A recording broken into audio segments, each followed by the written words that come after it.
Pues Javi, muchas gracias primero por la invitación a este rato de conversación contigo, con, con quienes se animen a asomarse a esta ventanita y compartir con nosotros este rato. Gracias.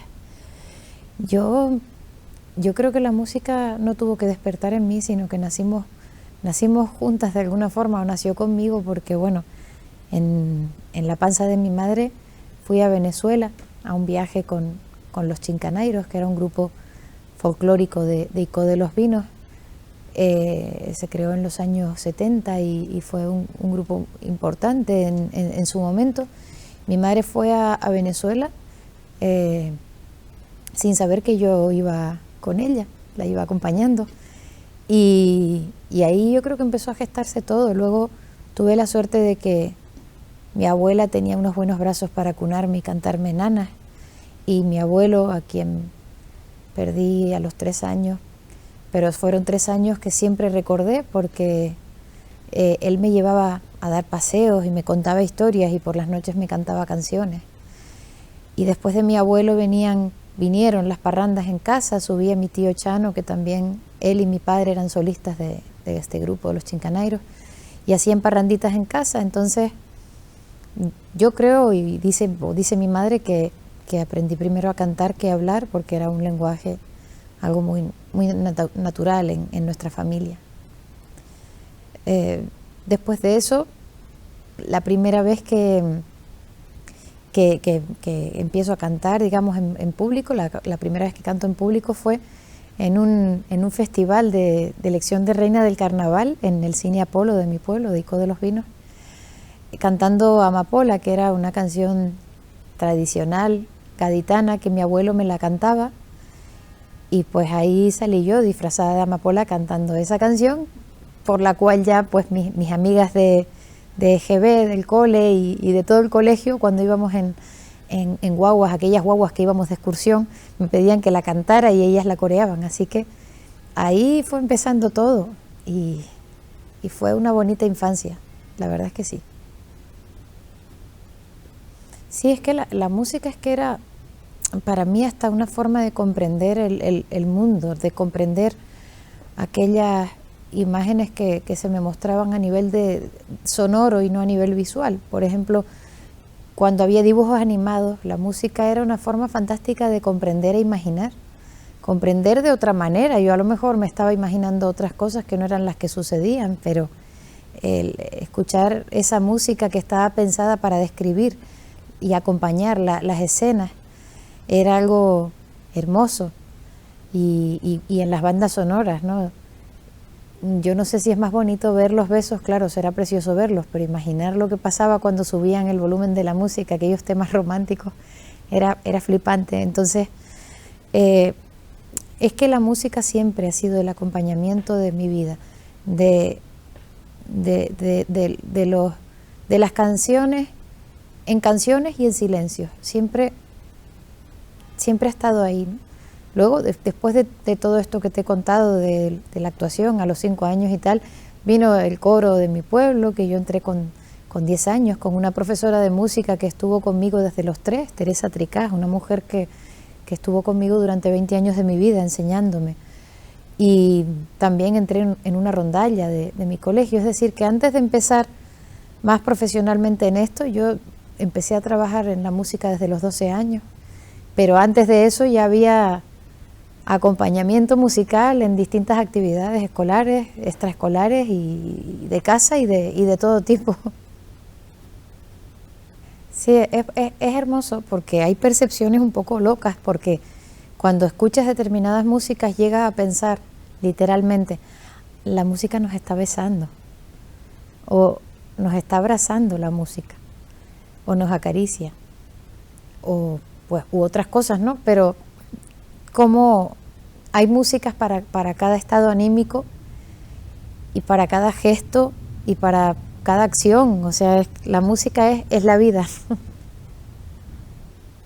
La verdad es que no, porque fíjate, mira, mi madre, una de sus... yo creo que la lucha más importante de mis padres en los comienzos fue el que yo no fuera a estudiar a un colegio para ciegos, sino en un colegio normovisual. No porque implicara nada, ningún tipo de no porque tuviera ninguna connotación peyorativa, sino porque esos colegios no estaban en Canarias, había uno en Sevilla, en Alicante, creo que a nosotros nos pertenecía el de Sevilla. Mi padre tenía pesadillas con el hecho de pensar que yo pudiera despertarme en un lugar que no fuera su hogar, su casa, mi hogar en este caso. Y él decía, ¿quién podía cuidarte o quererte o atenderte como nosotros, ¿no? Muchos niños vivieron otra realidad y me consta que en esos colegios fueron bien tratados, pero bueno, mis padres tuvieron esa lucha y fue contra viento y marea, porque había gente que les decía, esto es egoísta, que ustedes van a hacer que su hija deje de progresar, porque un ciego siempre será mejor atendido en un colegio especial, donde sepan exactamente sus necesidades. Efectivamente, la educación integrada, que se llamó en aquel momento así, fue un desafío, un reto muy grande y nos encontramos con muchas dificultades los niños que empezamos ahí. Pero fue hermoso enfrentarlo y fue hermoso encontrar profesores que estuvieron dispuestos a ayudarnos en ese camino, ¿no? ¿Y por qué te digo esto? Porque la lucha paralela fue que me admitieran en el conservatorio. Y había personas que hubo exactamente una persona que le dijo a mi madre, es que usted no vive en la realidad, porque es que yo también querría ser bailarina y aquí estoy y no puedo. O sea, ¿cómo, pues si su hija no puede estudiar música, pues ¿por qué se empeña, no? Entonces, en ese sentido, lo que tú dices, me gustó tu pregunta, porque yo no sé, esa señora seguramente no pensaría en Ray Charles, ni en Stevie Wonder, ni en Diane Shure, ni en tantos músicos ciegos, o por no decir, pues Joaquín Rodrigo, el maestro Rodrigo, Tete Montoliu, tanta gente, ¿no? Yo creo, y me ha dicho un amigo, un profesor, que de las personas ciegas en el mundo, de los ciegos famosos, se podría decir que la mayoría de los que conocemos son músicos. Entonces, claro que la música no nos excluye. Sí es verdad que pudo ser un problema, por ejemplo, el no tener partituras, ahora hay más, el aprendizaje de la musicografía braille, que es una asignatura que yo creo que en la 11 me gustaría reivindicarla, me gustaría que los niños no tuvieran tantos problemas para poder estudiar musicografía, yo sí los tuve. Sé que se ha mejorado en eso, pero creo que debería mejorarse mucho más. Me estoy enrollando con muchas cosas, porque es que es muy fácil, por ejemplo, aprender para un niño ciego el alfabeto braille es sencillo. La musicografía no tanto, requiere algo más específico y una formación más específica para el profesorado. Pero es que más allá de las partituras, la música se escucha y se toca. Entonces eso sí que no es nada exclusivo, ni excluyente. Sí, a veces es inevitable, como una pregunta hace que pase toda una película sobre tu vida por delante, y a veces es difícil poder sintetizar, salvo que sea algo tipo test. Sí, va uno conectando los puntos, como decía Steve Jobs. Sí, bueno, yo creo que hay una leyenda que dice que el mejor regalo, los dos mejores regalos que puede un padre otorgar a sus hijos son las raíces y las alas. Nosotros los canarios llevamos las alas en el nombre. Nosotros necesitamos volar, necesitamos conectarnos, necesitamos estar en contacto con otras tierras, con el mundo, con otras gentes, con gentes que vienen y nosotros nos vamos y volvemos y somos aves migratorias, ¿no? Pero las raíces son lo que dota a una persona de una identidad que para mí está más allá de un concepto político ultrapatriótico. Yo creo, sí creo en la patria, y creo que la patria puede llegar a ser el mundo, pero si uno puede llevarse algún equipaje que no pesa y que lejos de pesar, yo creo que ayuda al avance, es los olores, su comida, los olores de su casa, de su tierra, de su hogar, el amor de los suyos, y los sonidos, la música que es parte de ese lenguaje. La lengua también materna es parte de uno, y es parte de lo que uno mama desde que es pequeñito, ¿no? Pero también los cantos. Entonces, yo creo que en ese sentido recoger las tradiciones e investigarlas no nos ata, sino que nos da un bagaje para poder avanzar, para poder hacer algo creativo, pero que tenga un olor que se escapa de lo global, algo que hace que eso que tú quieres exportar sea único. En ese sentido, yo creo que llevo toda la vida con esto, porque desde que era pequeña cantaba folías, y eso se vivió en mi casa de un modo muy natural, en muchas parrandas, en muchas...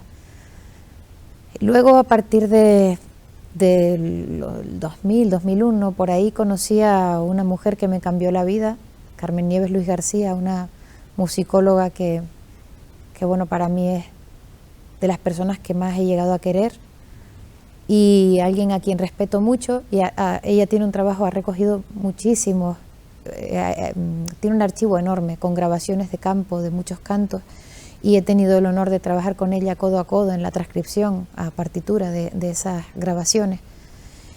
Y bueno, eso más el bagaje musical de estar cantando con gente como Dacio Ferrera, como Manuel Navarro, como Olga Ramos, Mari Carmen Mulet, no sé, gente muy conocida, pero también gente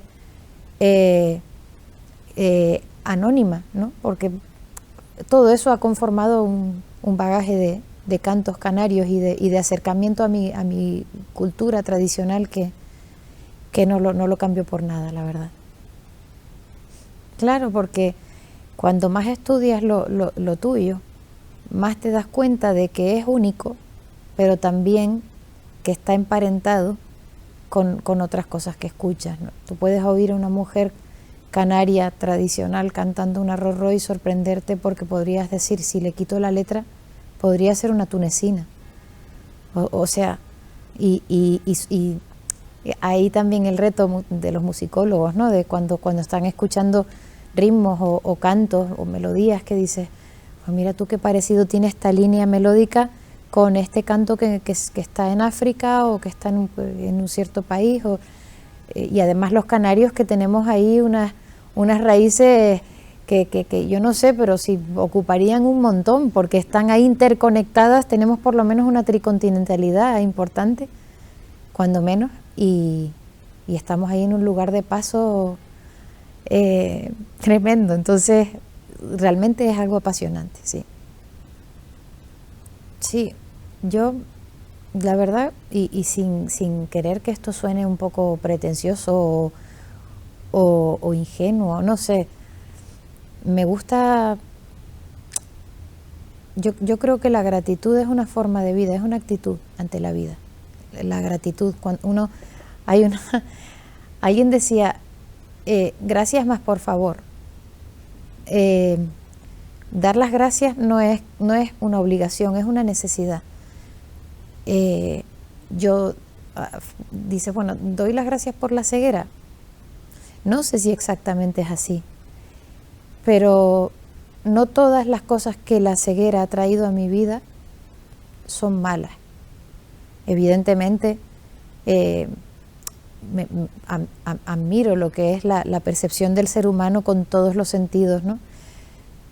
Y en todos los sentidos, y cuanto más abierta mejor, y muchas veces, o alguna vez me han salido las lágrimas por decir, me encantaría percibir esto con más plenitud de lo que yo lo percibo, ¿no? Con mucha más, y a lo mejor los ojos, si fueran funcionales, me ayudarían.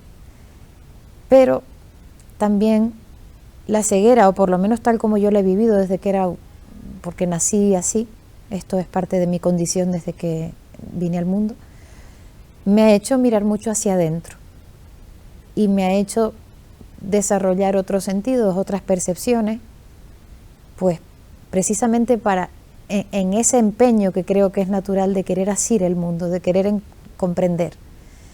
Entonces ya he terminado aceptándolo como una característica, pues una persona tiene pelo negro, viste de determinada manera, es alto, es ciego, en fin. es algo más. Es bonito porque yo realmente no, en tu caso pues eres un tipo bastante abierto, yo no creo que sea a lo mejor prejuicios, pero es curioso cómo nos cuesta, ¿no?, decir las cosas y llamarlas por su nombre, el decir ciego, que haya podido tener una connotación negativa, pero yo pienso que por la forma en que a veces se dicen las cosas, ¿no?, es como si implicara un insulto, pero no lo es, ¿no? Y la verdad que en este sentido uno agradece algunas voces de normalidad respecto a las discapacidades o a la diversidad funcional. Yo quiero mencionarte, porque un poco llevo todo este tiempo pensándolo, en un tipo que se llama Albert Espinosa, que no sé si lo conozcas, pero bueno, él es cineasta, aunque también es ingeniero, y es un tipo que pasó por un cáncer cuando era un niño, tenía un pronóstico malísimo, pero al final lo superó. Vivió en un hospital durante muchos años de su vida. Él fue el creador de la serie Pulseras Rojas, que fue una serie espléndida. Y tiene algunas películas como No me pidas que te bese porque te besaré, y algunas así súper divertidas, donde los actores protagonistas, los personajes pues son un ciego, un tipo que va en silla de ruedas, un sordo, y la verdad es hermoso cómo aborda el tema de la discapacidad como algo consustancial a determinadas personas, pero que al final somos personas normales, seres humanos, y más, no sé, la verdad que recomiendo a este hombre tanto la lectura de sus libros como la visión de las pelis, sobre todo a gente joven, porque en ellos está el presente y el futuro, y es hermoso tratar todas estas cosas con la mayor normalidad y frescura y como hasta con humor.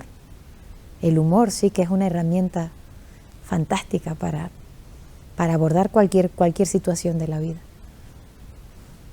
Yo creo, Javi, que un apoyo muy grande para una persona que viene al mundo con un desafío como es una discapacidad es la familia. La familia es un pilar fundamental, es un apoyo muy grande. La familia que tiene el cometido no solo de proteger y cuidar, sino de justamente dejar volar a esa persona, de justamente ayudarlo a ver sus potenciales y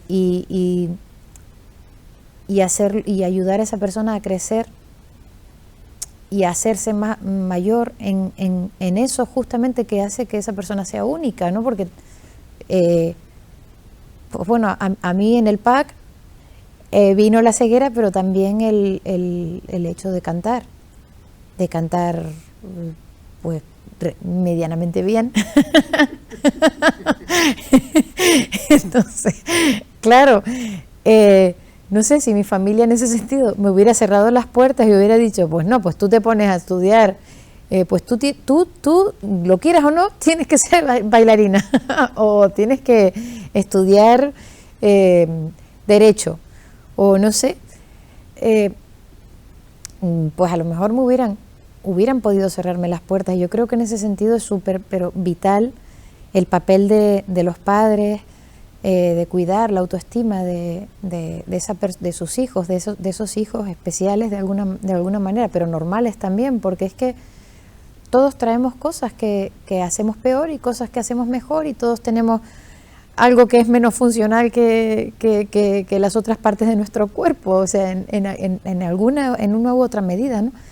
Entonces, en mi casa, la música y el humor fueron claves, herramientas fundamentales, y lo siguen siendo. Y bueno, no puedo dejar de recordar, porque es un mes también muy especial, y justamente ahora, el 5 de diciembre, se cumplirá escasamente un mes de la partida de mi padre. Yo digo partida porque, igual que a la gratitud, yo me aferro a la fe y a pensar que esto es un paso que todos tenemos que dar, y a dejar ahí abierta la puerta del reencuentro, porque nadie puede decir que exista o no exista, porque es un misterio que aún la ciencia no ha llegado hasta ahí. Entonces yo quiero dejar esa puertita abierta, pensar que mi padre sigue siendo parte de mi equipo y como siempre, siempre, siempre lo han sido y lo serán. Y algo de él se fue, pero su amor se queda conmigo y lo vamos a ir multiplicando porque era una persona tan increíble que estoy segura de que nos llegarán muchos comentarios y mucha emoción y mucho cariño que hemos recibido ahora a raudales, pero que lo seguiremos recibiendo por muchos años, de gente que recordará sus chistes, sus anécdotas, que no habrá mesa, ni brindis, ni parranda en la que no salga algún cuento de mi padre y bueno, pues he traído esto tan personal porque es algo que estoy pasando ahora, me siento como si estuviera aprendiendo a caminar de nuevo, así que tengo como una doble discapacidad ahora mismo, estoy como un bebé, no sé caminar sin su mano, pero estoy aprendiendo porque creo que es la mejor forma de honrar su recuerdo. Hemos disfrutado de la presencia de nuestra presencia mutua, no es que ellos, por supuesto, que han hecho sus sacrificios, sus esfuerzos, han tenido sus luchas por mí, pero también hemos estado mucho juntos por el placer de estarlo. El simple hecho de sentarnos a comer, a compartir mesa o a cantar o a tocar, en la complicidad con mi padre. Yo no soy guitarrista, pero cogí una guitarra para acompañarlo porque él sí tocaba timple y muy bien, además, aparte de cantar. Y yo nunca he tocado con otra persona que no fuera él, pero es que era increíble. No teníamos, yo no tenía estos ojos funcionales, pero te aseguro que nos mirábamos y yo sabía cuándo se estaba riendo y cuándo hasta me hacía un guiño y la entrada y nos dábamos ahí las entradas y sabíamos perfectamente lo que estaba pasando y era algo que era una conversación solamente entre nosotros dos, ¿no? Los demás eran oyentes. Y eso es algo hermoso, de verdad que sí. Ha sido un placer muy grande venir con esta familia, traer esta familia como acompañante ha sido de las cosas más grandes que me han pasado. Sí, la verdad que si en algún momento llegas a imaginar que esa persona pueda no estar contigo, pero yo creo que las cosas se van redimensionando con el paso de los años, ¿no? Yo siempre sentí cuando lo estaba haciendo que iba a ser lo más importante que haría en mi vida, porque mi padre y mi madre me habían pedido que hiciera un CD con versiones de las canciones que nosotros cantábamos en las parrandas, todas las canciones importantes para nuestra vida familiar. Y en algún momento se me encendió una luz ahí y dije, es que ese disco lo tienes que grabar tu papá. Él me trató de loca, claro. Que ni hablarnos, entonces le dije, de verdad, o sea, lo tienes que hacer, yo te lo produzco, además con dos amigos, Alberto Méndez Naranja y Jesús González Pingüino, que estuvimos ahí una terna de producción que fue increíble también para mí, un aprendizaje muy grande. Y contactamos con músicos, amigos y también amigos de nuestros amigos a su vez, porque esto es lo que posibilita este mundo global, ¿no? También esta es una de las magias, de las maravillas. Estuvimos en Portugal grabando un fado, grabamos con músicos argentinos, alguna samba, alguna milonga, grabamos con músicos cubanos una versión de Amapola, donde estuvo Iván González Melón y Alain Pérez, que tú conoces porque tienes ahí también tu bagaje musical, dos grandísimos músicos. Y pudimos hacer un libro CD de 18 canciones que se llama Álbum de Recuerdos y que yo querría invitarlos a conocer este disco, aunque es verdad que no tiene una distribución comercial, lo distribuimos nosotros, así que si puedo dar mi correo electrónico por si alguien quiere escribirme, yo estaría encantada de facilitárselos porque creo que es un trabajo que siempre estará vigente en mi vida. Y mi correo es pues muy fácil, es fabiolasocas, tal como suena, @gmail.com. Si alguien quiere escribirme, además será un placer leerlo y contestarle y si quieren saber algo más de este CD, gustosa se los comparto también. Ella es la nueva componente de la familia, aunque ya lleva sus años. Ya esta perrita que tú ves aquí, que ha sido mi primera perrita guía, lleva conmigo desde 2014. Ya va a cumplir 8 años en marzo. Que además cumplimos años juntas. Sí, yo cumplo un día y ella al día siguiente. Es muy curioso. Bueno, esta perrita, la verdad que la agradezco pues a la ONCE y también al Club de Leones. Ellos hicieron posible que yo estuviera en Estados Unidos un mes, en una escuela en Michigan. Y ahí primero la adiestraron a ella durante un año y luego me adiestraron a mí también. Y estuvimos trabajando juntas hasta que nos dieron, ellos dicen como que nos graduamos. Nos graduamos juntas en septiembre de 2014 y la verdad que es una maravilla. Caminar con una guía es algo precioso. La seguridad, la protección, la alegría que ella ha traído a mi vida, porque es maravillosa. Ahora ustedes la ven ahí muy elegante y porque ella va a las entrevistas, a los ensayos, a los conciertos y todo, y está, pero tendrían que verla en casa jugando. Es muy perra, casi tan perra como su ama.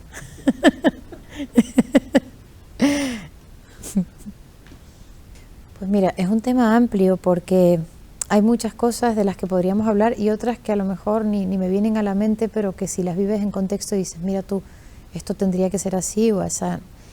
A mí me gusta mucho hablar de un concepto que yo creo que puede ayudar y puede esclarecer muchas cosas en la vida de las personas si se lleva a cabo. Y es simplemente la palabra orden. Cuando las cosas están ordenadas de una forma lógica, eso facilita la vida, no para las personas ciegas, facilita la vida de cualquier persona. Si una casa está entullada, y hablamos del concepto este de menos es más, si hay entullo, si hay desorden, todo cuesta más encontrarlo, te mueves con menos facilidad, estás de peor humor. Si las cosas están ordenadas de forma lógica, tú no tienes ningún problema. Yo hay hoteles a los que llego y me paso horas, me paso un buen rato para encontrar una toalla. Y hay hoteles en los que digo, ¿dónde tendría que estar la toalla? Aquí, y está donde tiene que estar.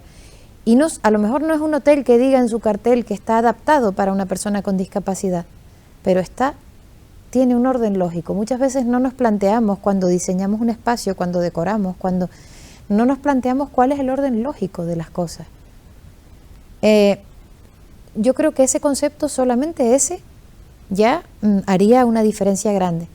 Y luego, volviendo al tema de gratitud, para también cerrar el círculo que abríamos en un primer momento, estamos en una época muy extraña, esto del COVID, una pandemia, algo que jamás en la vida pensábamos vivir.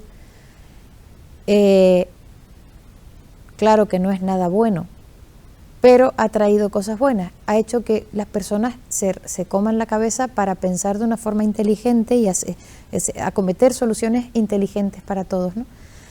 Este tema de los QR, los códigos, cuando tú vas a un restaurante y que ya no te dan el librito con la carta, sino que tienes que escanear el código, esto ha hecho que yo por primera vez en mi vida pueda leer las cartas de los restaurantes. Porque claro, tú llegabas a un sitio y te decían, ay, es que la carta en braille no tenemos la carta. Y digo, bueno, normal, porque luego si la cambias tienes que estar volviendo a pedir que te la impriman, entiendo, ¿no? Pero si tú tienes la carta no en una imagen, sino en un texto, en un sitio web, tú con tu móvil la puedes leer, porque tu móvil tiene tu móvil, digamos, los móviles hoy en día tienen la accesibilidad incorporada, y entonces la puedes leer o con la voz del móvil, la síntesis de voz, o con un aparato que se llama línea braille, que tú conectas vía Bluetooth y lees en braille ese texto que tú puedes leer, ¿no? con los ojos. Entonces, pues bueno, todo puede traer consigo cosas malas y buenas. Yo confío que poco a poco caminemos hacia un mundo de más igualdad y menos excluyente. Yo simplemente, respecto a este tema, me gustaría dejar un recordatorio de que a veces la música, incluso en un momento en el que no conviene que nos abracemos, que tengamos tanto contacto físico, una vez más, la música nos abraza, la cultura nos abraza, la cultura nos arropa, la cultura nos da recursos, herramientas para para pensar. Yo creo que no se puede excluir a la cultura. No se puede tratar a la cultura como si fuera una discapacidad de una sociedad. La cultura precisamente nos hace capaces de enfrentar casi cualquier circunstancia, y con amor, porque cultura y amor pues van, y arte y amor son palabras que van de la mano, creo que forman parte de las mismas familias. Fue importante durante el confinamiento y creo que sigue siendo importante, y cualquier recordatorio es poco para la gente que está en los poderes, que cumplan con la responsabilidad de que ese pueblo para el que están gobernando sea un pueblo culto, no un pueblo ignorante, que hagan cosas y que piensen que la gente de la cultura necesita también vivir en todas las épocas y más en una de crisis. Y tal vez pues creo que puede ser un buen mensaje para concluir esta charla, desearles un feliz mes de diciembre, unas felices fiestas, y que podamos recuperarnos pronto de este proceso que hemos estado viviendo. Un abrazo fuerte.